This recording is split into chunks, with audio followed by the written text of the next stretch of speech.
हमारे भारत में जो धर्म पर लोग हैं, इस्लाम को मानने वाले लोग हैं, मुस्लिम लीग थी यहाँ पर भारत में, तो मुस्लिम लीग के द्वारा बाबा साहब अम्बेडकर को संविधान सभा में पहुँचाने का काम किया गया, संविधान सभा में। फिर उसके बाद उन्होंने क्या ड्रामा किया कि जो बाबा साहब की संस्था थी जहाँ से जीत कर आए उसको पाकिस्तान में दे दिया। आपका ये सवाल है, ये सवाल पहले तो आपने एंड कर दिया। जो मुस्लिम लीग के थे संविधान साहब पहुँचे तो बाबा साहब को नहीं पाया। वहाँ से आने के बाद बाबा साहब से मिले कि आप कैसे, कि मुझे तो हरवा दिया इन लोगों ने। तब मुस्लिम लीग के लोगों ने अपनी जगह से इस्तीफा देकर बाबा साहब को वहाँ भिजवाया। डॉक्टर बाबा साहब अम्बेडकर ने जो संविधान बनाया भारतीय मूल्यवासियों के लिए बनाया था, लेकिन भारत के मूल्यवासियों के हाथ में ये संविधान शुरू से ही नहीं रहा।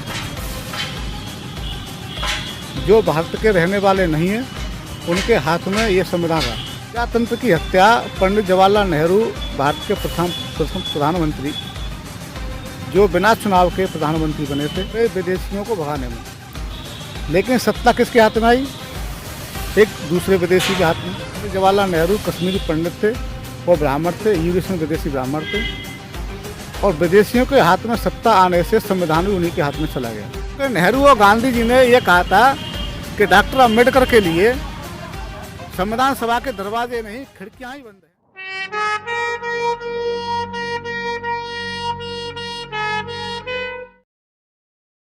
आप देख रहे हैं हिंदराज.com, खबर वही जो आपके लिए सही। कोविड का दूसरा वेव शुरू हो रहा है, इसलिए आप लोग भी मास्क पहने और ज़्यादा से ज़्यादा सोशल डिस्टेंसिंग को मेंटेन करें। लेकिन अभी हम इंटरव्यू करने जा रहे हैं। आज संविधान दिवस है और आज ही के दिन संविधान लिखने वाले बाबा साहब अम्बेडकर ने आज ही के दिन डॉक्टर राजेंद्र प्रसाद जो इस देश के पहले राष्ट्रपति थे उनको संविधान लिखकर उनके हाथ में सौंपा था, इसलिए आज के दिन संविधान दिवस के रूप में मनाया जाता है। इस मौके पर हमारे साथ बात करने के लिए मौजूद हैं बहुजन क्रांति मोर्चा के अलीगढ़ संयोजक एडवोकेट प्रदीप कुमार। हम उनका इस्तकबाल करते हैं अपने शो में हिंद राष्ट्र के, और मैं इनसे सवाल ये करना चाहूँगा सबसे पहले कि अभी जो संविधान है बाबा साहब अम्बेडकर ने जो इसको लिखा है, आज के दौर में कितना बचा है? सबसे पहले मैं आपको धन्यवाद कहूँगा कि आप इंटरव्यू लेने के लिए संविधान दिवस के मौके पर आप आए। आपका ये सवाल है, ये सवाल पहले तो आपने एंड कर दिया। जो संविधान के बारे में मुझे बताना था, संविधान कितना बचा है, अगर इसके बारे में आप पूछना चाहते हैं तो ये संविधान बिल्कुल शून्य कर दिया गया है। और शून्य करने का आपको भी पूरी जो SC ST OBC माइनॉरिटी के जो हमारी जनता है, भारतीय जनता है, भारत के जो मूल्यवासी हैं, डॉक्टर बाबा साहब अम्बेडकर ने जो संविधान बनाया भारतीय मूल्यवासियों के लिए बनाया था, लेकिन भारत के मूल्यवासियों के हाथ में ये संविधान शुरू से ही नहीं रहा। जो भारत के रहने वाले नहीं हैं उनके हाथ में ये संविधान है। और ये संविधान 15 अगस्त 1950 को ये लागू हुआ।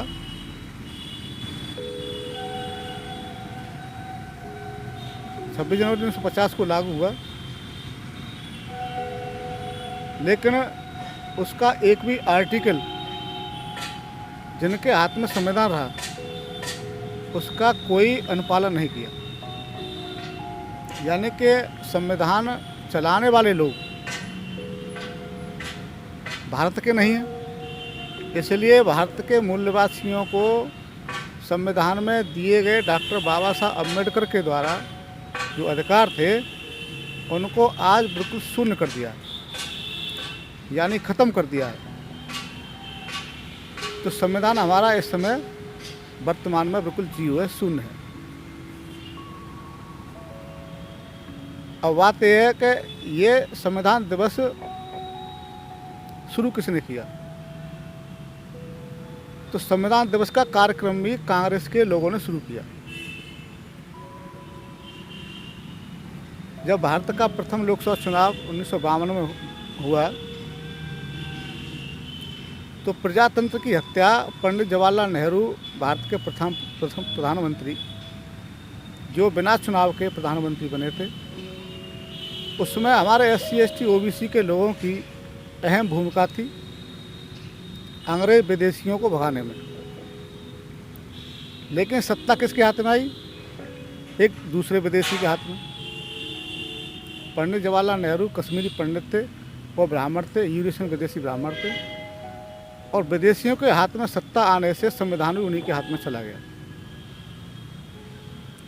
1952 प्रथम लोकसभा चुनाव में बाबा साहब अम्बेडकर को हरवाने में चुनाव आयोग की आचार संहिता का उल्लंघन करते हुए बाबा साहब के विरोध में पंडित जवाहरलाल नेहरू ने काजोलकर नाम के एक ऐसी व्यक्ति को बाबा साहब के विरोध में उतारा।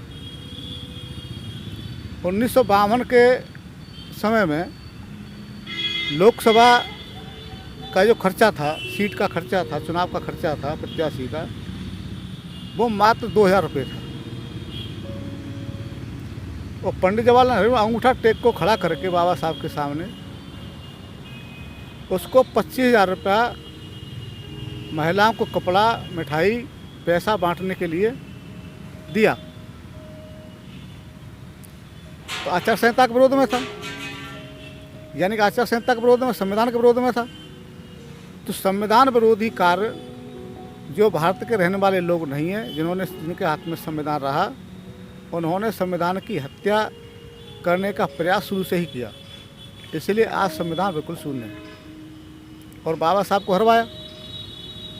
यह बात बाबा साहब को जो काजोलकर जीता था उसी ने खुद बताई, और बाबा साहब का एक साथी डॉक्टर साहब थे, उन्होंने अपनी डायरी में ये बात लिखी कि काजोलकर ने बाबा साहब से आशीर्वाद लेते हुए ये बात बताई कि मुझे नेहरू ने आपको हराने के लिए 25,000 रुपये दिए थे, इसलिए मैं खड़ा हो गया था। मैं भारत में जो प्रजातंत्र है, प्रजातंत्र जिंदा है तो संविधान जिंदा है। जब प्रजातंत्र को उन्होंने ऐसे ख़त्म किया चुनाव आयोग के माध्यम से, आज आपको लगता है कि बीजेपी की सरकार है, और कुछ लोग कहते हैं कि RSS की सत्ता है, पावर है। RSS और बीजेपी ना कहकर अगर ऐसा कहा जाए कि भारत में जो यूरोपियन विदेशी ब्राह्मण है उसकी संविधान के चारों पिलरों पर जो सिस्टम है, संविधान में देश चलाने का सिस्टम ही है, उस सिस्टम है, सिस्टम पर अनियंत्रित कब्जा है। और ये अनियंत्रित कब्जा ये हुआ नहीं, करवाया गया। ये हुआ कैसे कि जो बाबा साहब अम्बेडकर ने कम्युनल अवार्ड लाए और महात्मा गांधी ने, जो महात्मा कहे जाते हैं देश के, बापू कहे जाते हैं, उन्होंने उन अधिकारों को आंदोलन करके छीन लिया और ये पूना पैक्ट हुआ। पूना के करार से ये 131 सांसद SC ST के चुनकर आते हैं। ये बाबा साहब ने उसी समय कहा था कि दलाल बड़ुए चुनकर जाएंगे और मेरे समाज की कोई भी अधिकार की लड़ाई नहीं लड़ेंगे। तो जो पूना पैक्ट से जो चुनकर MLA MP आते हैं, उन MLA MPओं के माध्यम से इस संविधान को शून्य करवाया जाए। और आज स्थिति यह है कि 83 करोड़ लोगों की आमदनी इस देश में, जो कांग्रेस के ही द्वारा एक कमेटी बनाई, सेनगुप्ता कमेटी, और सेनगुप्ता कमेटी के माध्यम से ये पेपर में छपकर आया कि 83 करोड़ लोगों की आमदनी 6 रुपये से लेकर 20 रुपये तक है। तो भुखमरी का मामला है। और मीडिया क्या दिखाता है? आपके भारत में जो मीडिया है, प्रिंट मीडिया हो, इलेक्ट्रॉनिक मीडिया हो, सोशल मीडिया हो, उनका वो क्या दिखाता है? जो भुखमरी शब्द है उसको छुपाता है और कुपोषण की बीमारी दिखाकर वहीं दबा देता है। संविधान में हमें बाबा साहब अम्बेडकर ने शिक्षा का अधिकार दिया, संपत्ति का अधिकार दिया, शस्त्र का अधिकार दिया। वो आज मैं एक वकील भी हूँ, तो मैं सभी विभागों के बारे में थोड़ी थोड़ी जानकारी रखता हूँ वकील होने के नाते। तो शिक्षा के मामले में आप देख रहे होंगे मिड डे मील लागू करके अनिवार्य शिक्षा कैसी की उन्होंने, 1 से 8 तक बच्चा फेल नहीं किया जाएगा। मैं प्राइमरी स्कूल से पढ़ा हुआ हूँ, सरकारी स्कूल से। मैं वकील बन गया और मैं चाहता तो पढ़ता, मेहनत करता तो जज बन सकता था और भी अधिकारी बन सकता था। लेकिन आज जो प्राइमरी शिक्षा है, जो बच्चे की स्टैंड होता है, जो आगे चल के उसी शिक्षा से आगे चलता है, वो शिक्षा बिल्कुल शून्य कर दी गई। क्योंकि जब तक बच्चे का टेस्ट नहीं होगा, कंपटीशन नहीं होगा, तो तब तक बच्चा पढ़ेगा नहीं। इन्होंने क्या किया कि 1 से 8 तक बच्चा फेल नहीं किया जाएगा। टीचर को हजारियों काम दे दिए। टीचर से कहा कि तू ये काम करेगा, पढ़ाने का काम हमारा है, पास हम करते रहेंगे। तो धक्का मार 8वीं तक बच्चे को पास करते रहते। जो जज, कलेक्टर, वकील, डॉक्टर, इंजीनियर बने लोग प्राइमरी एजुकेशन पाकर, आज वो चपरासी भी नहीं बन सकता। चपरासी भी नहीं बन सकता, इसलिए कहा जा सकता है शिक्षा बिल्कुल समाप्त होगी। तो आपकी नज़र में तो बाबा साहब का जो संविधान है, जो उन्होंने खासकर से SC ST के लिए जो रिजर्वेशन लिया, और उन्होंने यही सोच के दिया था कि इससे जो दबे कुचले लोग हैं उन्हें दबाया ना जा सके, और ये सिर्फ 10 साल के लिए ही था। तो ये फिर आगे बढ़ता चला गया।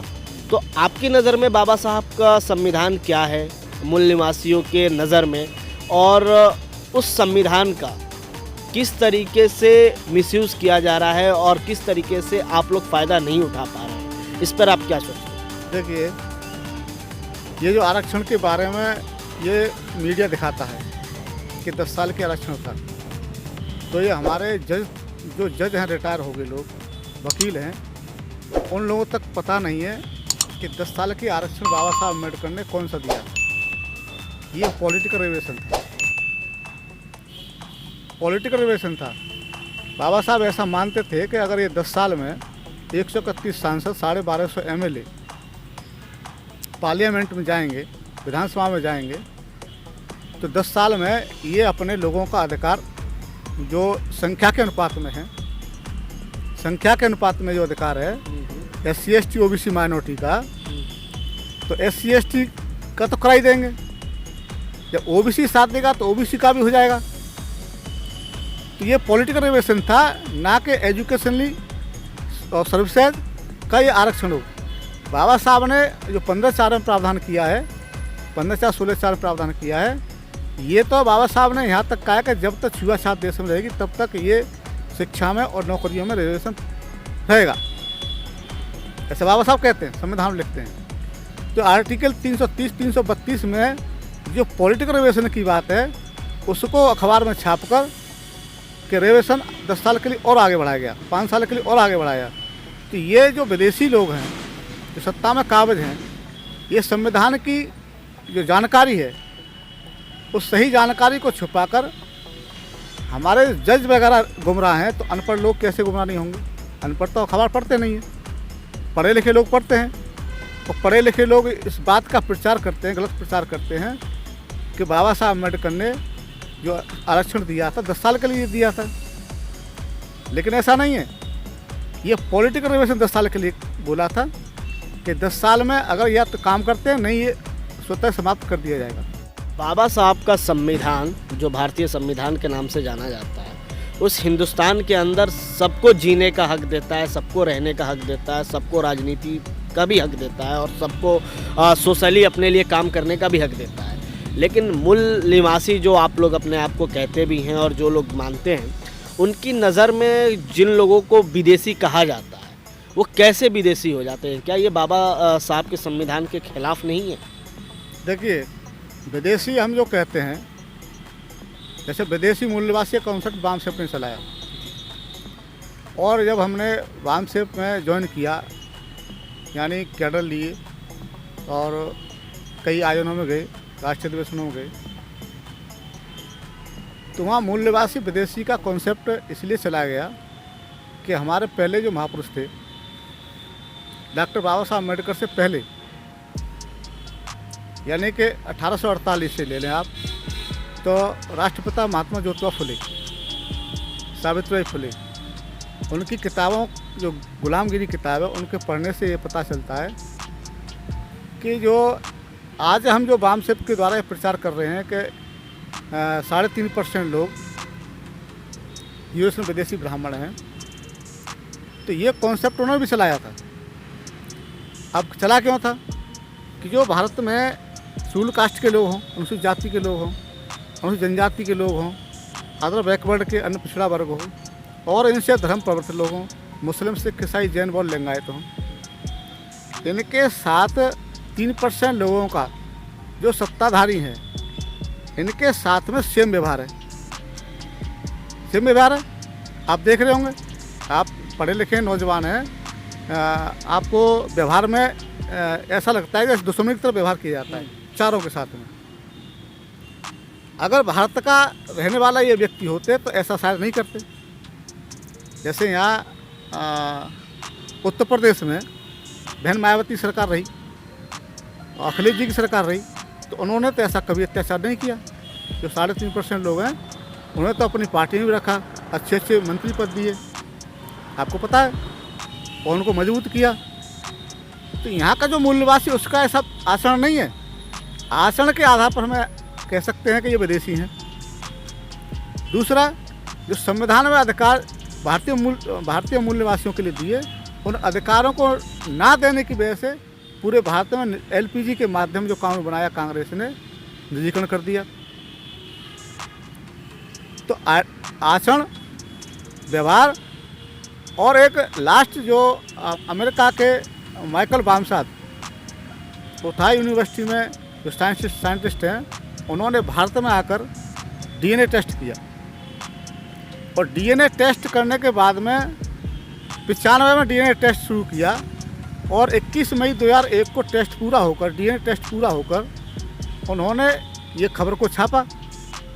तो भारत के मीडिया ने कहीं दिखाया, मात्र टाइम्स ऑफ इंडिया में वो खबर एक दिन छपी, जबकि ये खबर जो है लगातार 1 महीने टीवी पे दिखाना चाहिए था कि संविधान का सत्यानाश क्यों हो रहा है, किस वजह से हो रहा है, ये कौन लोग हैं जो संविधान चला रहे हैं और संविधान का कोई अधिकार जनता को नहीं दे रहे हैं। तो नहीं छापा, वो भी मीडिया राष्ट्रद्रोह काम कर रही है।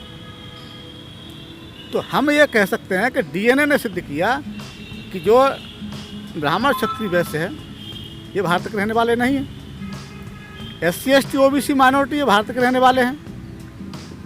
तो मेरा कहना ये है कि ये मूल निवासी और विदेशी का जो कॉन्सेप्ट वामसेप ने चलाया, ये हमारे पुरखों के द्वारा चलाया हुआ आंदोलन है, और इसी आंदोलन से हमें आंदोलन को जन आंदोलन बदल कर वामसेप बदलना चाहती है। जन आंदोलन में क्यों बदलना चाहती है कि जो ध्रुवीकरण बाबा साहब के बाद में SC ST OBC माइनॉरिटी का ध्रुवीकरण मानव काशीराम साहब ने 1978 से वामसेप संगठन के राष्ट्रीय अध्यक्ष होते हुए ये मुहिम चलाई।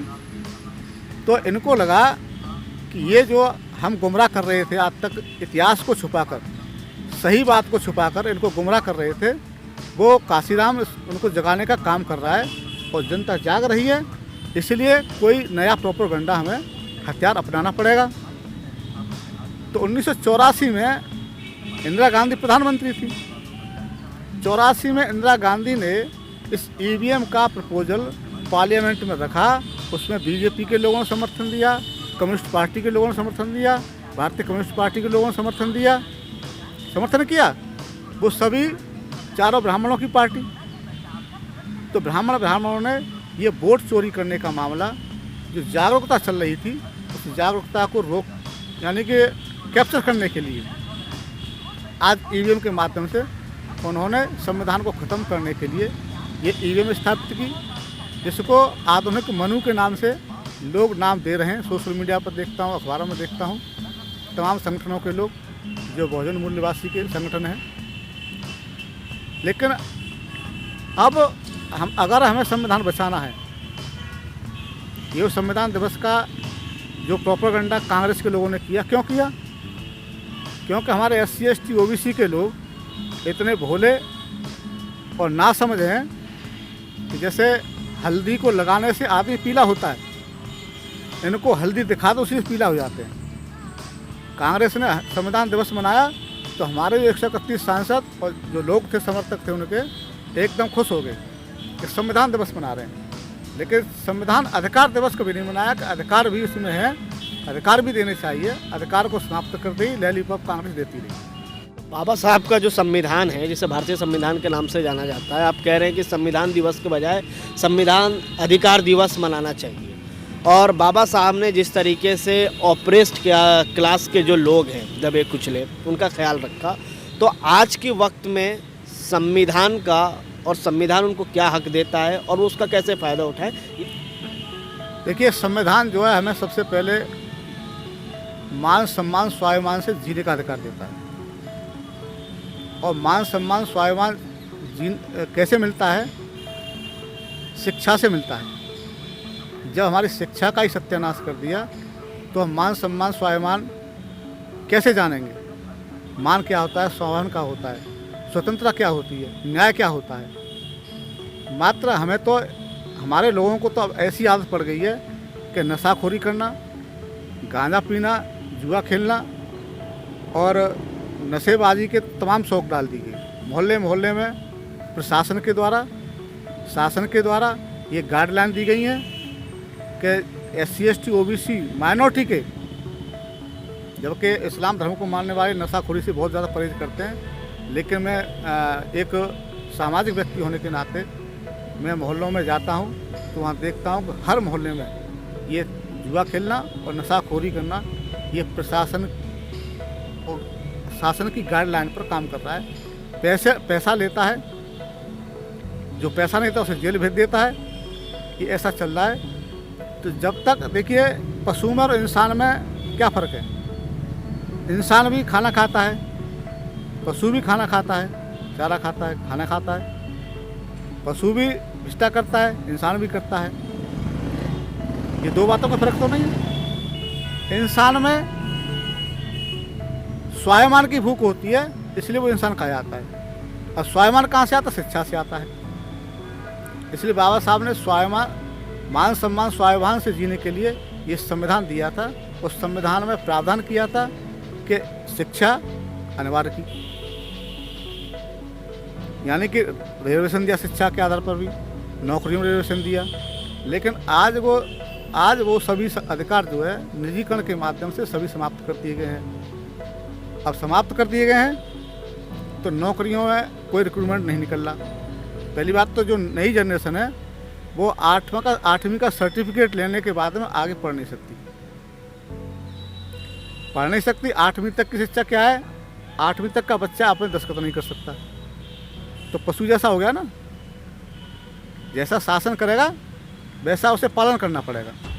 अगर शिक्षा होती तो विद्रोह करता, जानकारी होती, दिमाग से सोचता कि हमारे जो और लोग हैं उन्हें वो कैसे बड़े बन गए, अच्छे सूट पे कैसे, अच्छा खाना कैसे करें, मकान अच्छे में कैसे रह रहे हैं, उसकी थोड़ी सोच बढ़ती ना। अब उसकी सोच ही शिक्षा न होने के कारण सीमित हो गई।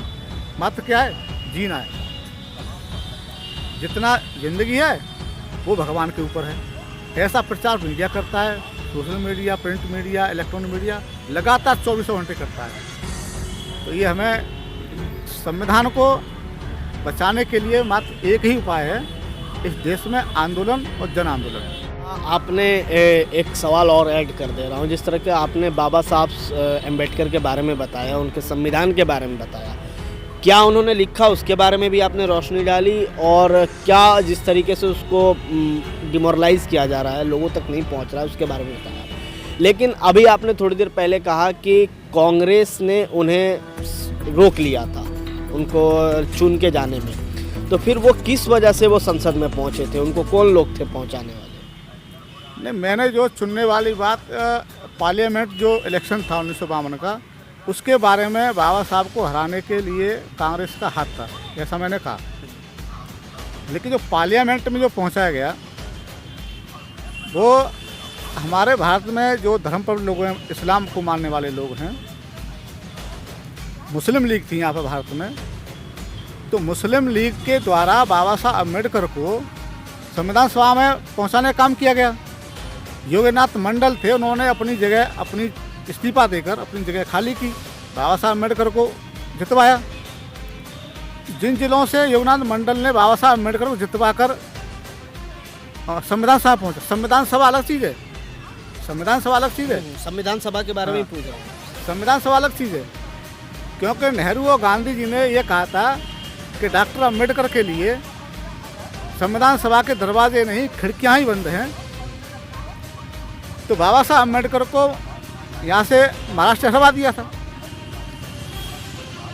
तो जब योगनाथ मंडल जो मुस्लिम लीग के थे संविधान सभा पहुँचे तो बाबा साहब को नहीं पाया। वहाँ से आने के बाद बाबा साहब से मिले कि आप कैसे, तो मुझे तो हटवा दिया इन लोगों ने।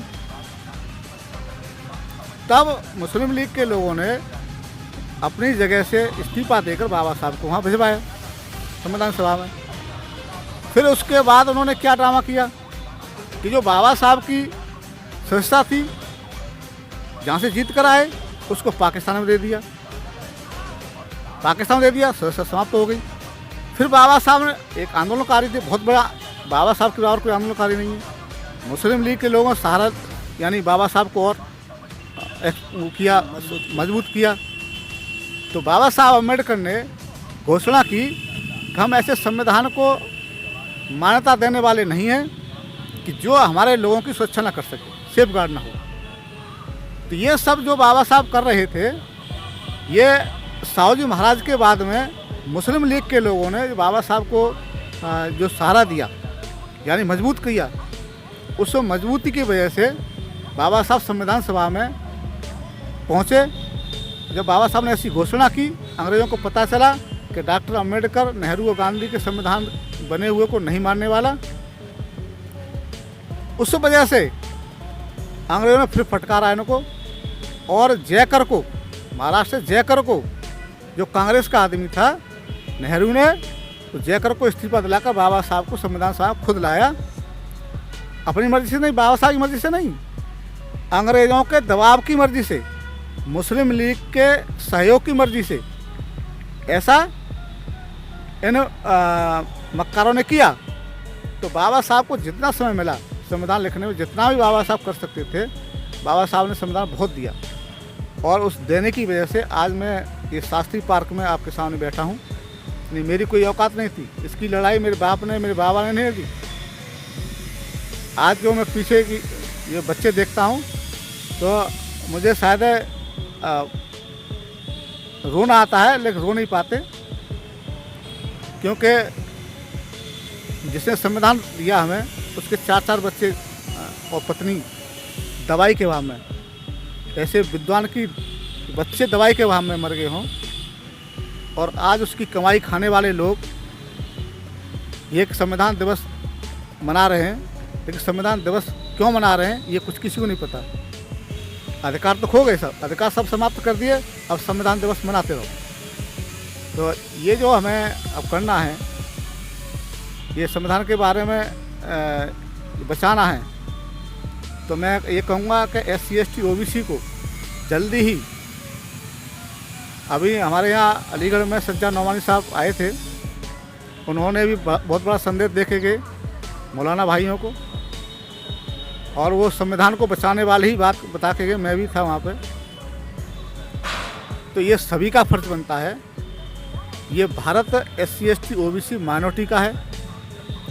और आप अभी उसमें अपने वार्तालाप में हिंदुस्तान कह रहे थे, संविधान में इंडिया दैट इज़ भारत बाबा साहब अम्बेडकर ने पहले लिख दिया। दूसरा, ये कितना भी कोशिश कर ले, ये बाबा साहब ने खुद कह के गए, बाबा साहब नेहरू और गांधी कांग्रेस के लोगों से कि तुम कितना भी जोर लगा लो, 21वीं सदी मेरे लोगों की हुई, मेरी होगी, मेरी होगी। जो बाबा साहब अम्बेडकर ने कहा वो आज पूर्णतः सिद्ध हो रहा है कि मुस्लिम, सिख माइनॉरिटी की बात कर रहा हूँ, मुस्लिम, सिख माइनॉरिटी और क्रिश्चियन माइनॉरिटी, लिंगायत माइनॉरिटी, ये 4 माइनॉरिटीज के लोग 4 महानगरों के लोग वाम से अपने संविधान बचाने के लिए तैयार कर लिए हैं, यहाँ तक तैयार कर लिए हैं कि वो अपनी जान भी कुर्बान करने को तैयार है। लेकिन वाम सेप क्या चाहती है, बहुजन क्रांति मोर्चा क्या चाहता है कि बहुजन क्रांति मोर्चा ये चाहता है कि हमारे लोगों का खून ना बहे, ऐसी हम मजबूती से लड़ेंगे तो हम बुद्धिमान कहे जाएंगे संविधान के दायरे में। संविधान के दायरे में। तो इनका बहुत बहुत शुक्रिया और इन्होंने मुझसे बात की। ये थे हमारे साथ एडवोकेट प्रदीप कुमार जी और बहुजन क्रांति मोर्चा के संयोजक हैं। इन्होंने संविधान के उस दौर को भी बताया जिस तरीके से बना और किस तरीके का आज का दौर है, इस पर भी इन्होंने अपनी बात रखी। और आपसे बस यही कहना है कि कोविड-19 का दूसरा वेव शुरू हो रहा है, या तो ये कह लीजिए अभी इसका प्रभाव ख़त्म नहीं हुआ है, इसलिए सोशल डिस्टेंस का पालन करें और मास्क लगा के फेस पे रहें। आप देख रहे थे हिंदराज.com, खबर वही जो आपके लिए सही।